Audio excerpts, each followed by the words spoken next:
और आरती को समय हुआ तो हमारे हम थोड़ी जल्दी जल्दी स्पीड बढ़ा रहे हैं भाई।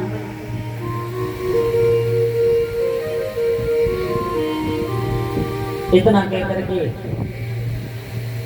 परीक्षित राजा आगे बढ़े तो महाराज चलते चलते उनको प्यास लगी,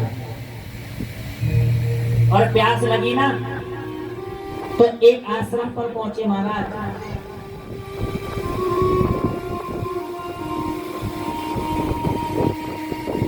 समीप ऋषि के आश्रम पर महाराज,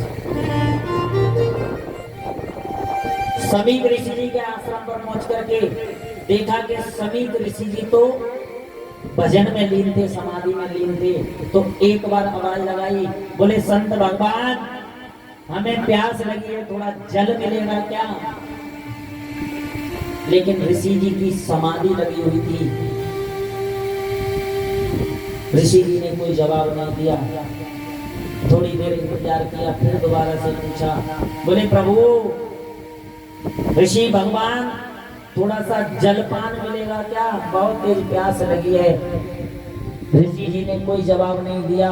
तो राजा परीक्षित को क्रोध आ गया, और किसके कारण आया? कलयुग के कारण। तो राजा परीक्षित ने अपनी नजर को घुमाया, और नजर को घुमा करके देखा तो एक मरा हुआ सर्प पड़ा था,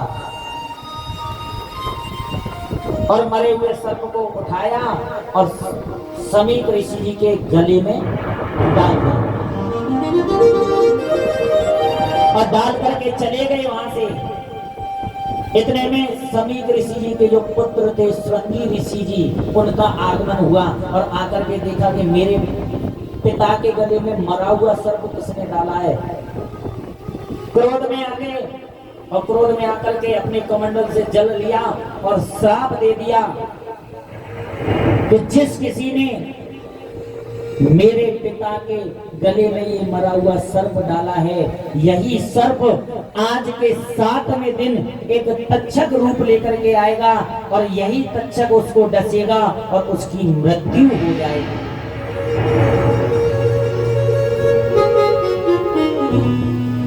इधर पिताजी की समाधि खुली श्रृंगी ऋषि जी की, समीप ऋषि जी की, और समाधि खुल करके पता चला कि मेरे पुत्र ने परीक्षित को श्राप दे दिया है।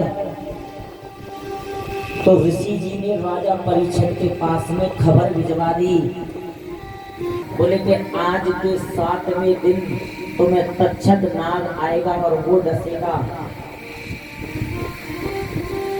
मेरे पुत्र समीप ऋषि जी ने तुम्हें श्राप दे दिया है, आज के 7वें दिन तक्षक नाग के डसने से आपकी मृत्यु हो जाएगी। अपनी मृत्यु